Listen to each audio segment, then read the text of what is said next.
दूत चिंतन श्री गुरुदेव दत्त. आज बरेच दिवसांनी दिवाळीनंतर पहिल्यांदाच आपण हे वाचन करत आहोत.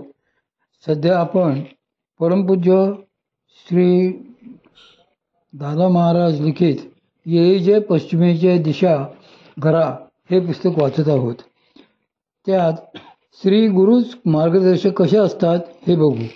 हे सांगून आई म्हणायची की शुद्ध ज्ञान आधी होणे अगत्याचे आहे.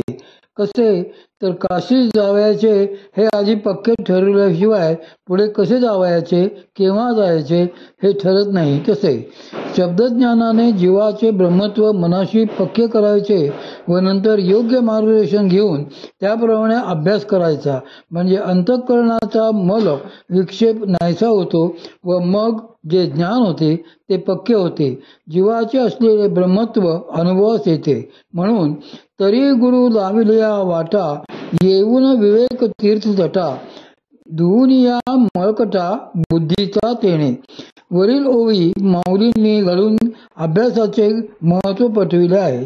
यासाठी श्री गुरु दाखवतील त्या वाटेने जाऊन अभ्यास करून मनुष्य जन्माचे सार्थक करून घ्यावे. योगारूढाची लक्षणे. यापुढील 2 ओव्यानंतर गीतेच्या या अध्यायातला 7वा श्लोक संपून 8वा श्लोक सुरू होईल. त्या श्लोकावरील माऊलींच्या ओव्याही त्यांच्याच कृपेने पाहू. जे जिये वाटा सूर्य जाये तेऊते तेजाचे विभ्र होये तैसे तया पावे ते आहे तोची म्हणवणे. ज्या वाटेने जसजसा सूर्यनारायण जातो तसतसे त्या वाटेवरचे विश्व तेजोमय होत जाते. त्याप्रमाणे या योगारूढाला त्याचा योग जसजसा प्राप्त होईल तसतसे म्हणजे तेवढे ते परमतत्व आपण स्वतःच आहोत असे जाणू लागेल. कारण योगामुळे अंतःकरण शुद्ध होते, म्हणजे वासना क्षय होतो.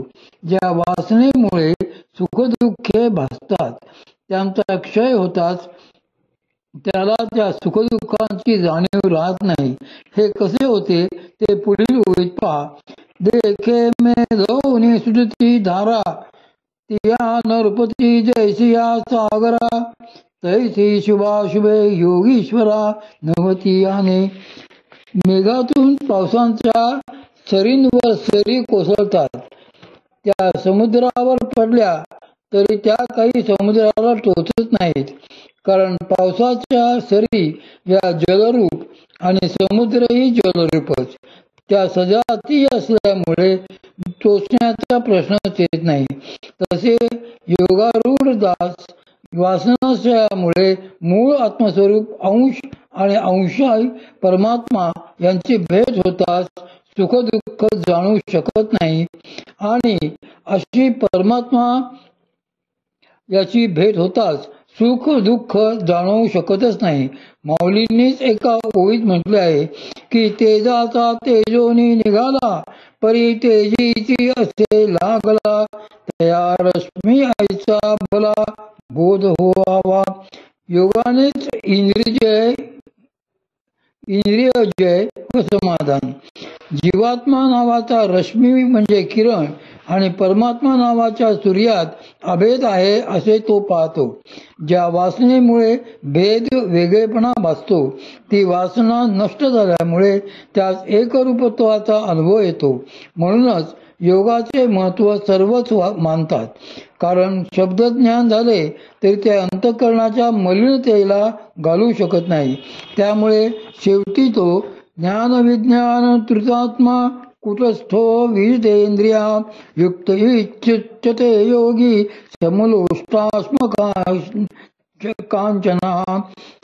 कोणत्याही पदार्थाचे शास्त्राला अनुसरून ज्ञान होणे आणि त्या पदार्थाचे अनुभवाने ज्ञान होणे किंवा ज्ञानस्वरूप ब्रह्म आणि विज्ञान विपरीत ज्ञानात्मक प्रपंच या दोन्हींच्या यथार्थ विचाराने ज्याचे चित्त समाधान पावले आहे, जो निर्विकार व जितेंद्रिय आहे, म्हणजे योगाच्या सहाय्याने ज्याने इंद्रियवृत्ती जिंकल्या आहेत त्या कुटस्थाला म्हणजेच योग्याला मातीचे ढेकूळ, दगड आणि सोने यांचे विषयी समदृष्टी झालेली असते. असा योगी युक्त म्हणजे सिद्ध म्हटला जातो. जो हा विज्ञानात्मक भावो तया विवरिता झाला वावो, मग लागला जव पाहो तव ज्ञान ते तोची. अनुभवजन्य ज्ञान श्रेष्ठ.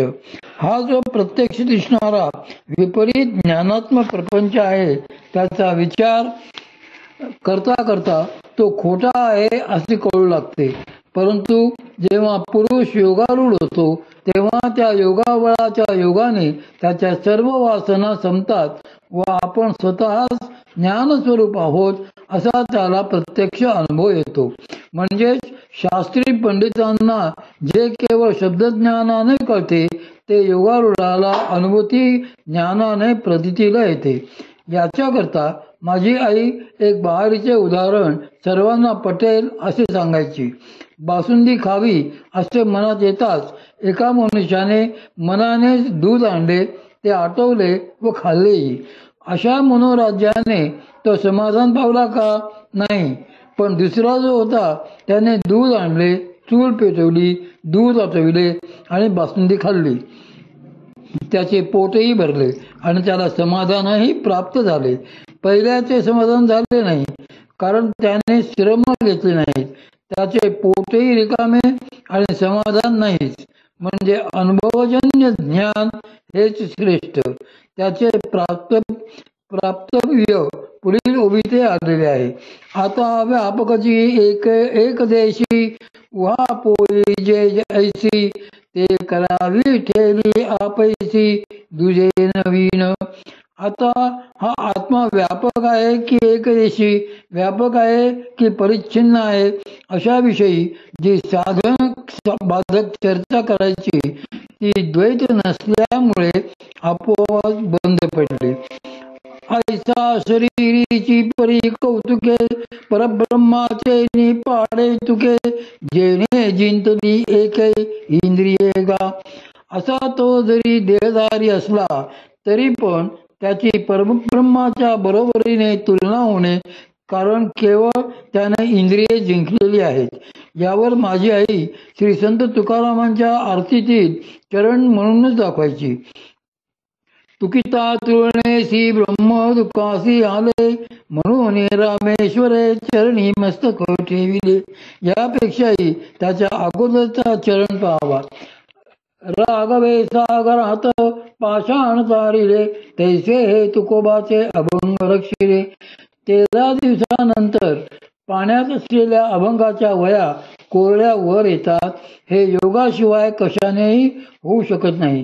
कारण योगाने वामनाक्षय वासनाक्षयामुळे ईश्वर प्रसन्न व मग भक्तासाठी धावून जाणे, म्हणजे इतकेही झाले तरी त्याची भक्ती कायम असल्यामुळे ईश्वराला त्या भक्तासाठी धावून जावे लागले.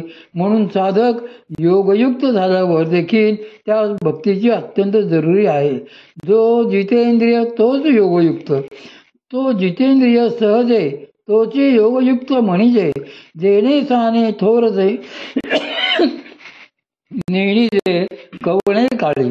योगाभ्यासामुळे वासनाक्षय होतो व वासनाक्षयामुळे सहजच मनुष्य जितेंद्रिय बनतो. त्यासच योगारूढ म्हणतात. यामुळे त्याच्याकडून हा लहान हा मोठा असा भेद होत नाही.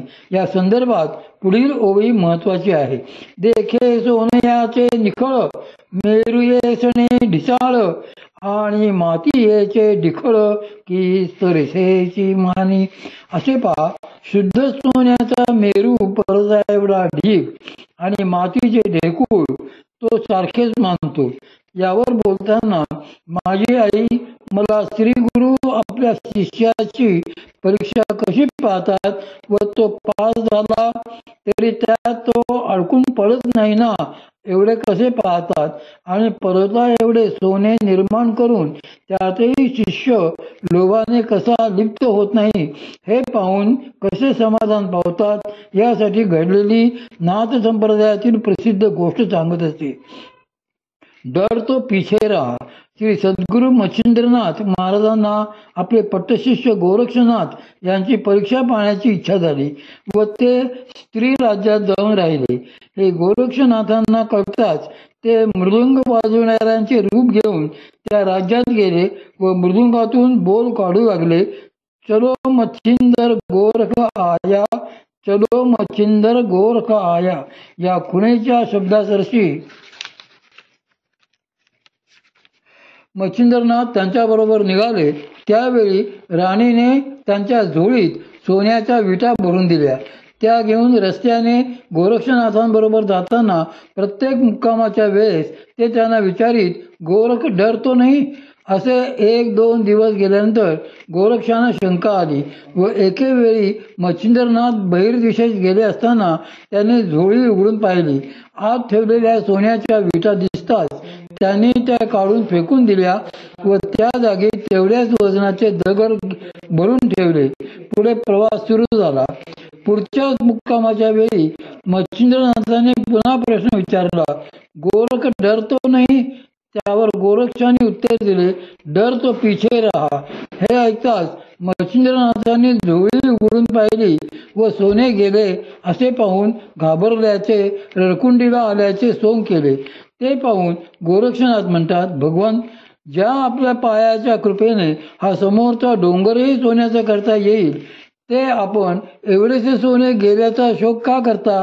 हे ऐकताच आतून समाधानी पण वरून घाबरल्याचे दाखवून मच्छिंद्रनाथ म्हणतात, नुसता बोलू नकोस, तो डोंगर सोन्याचा कर पाहू.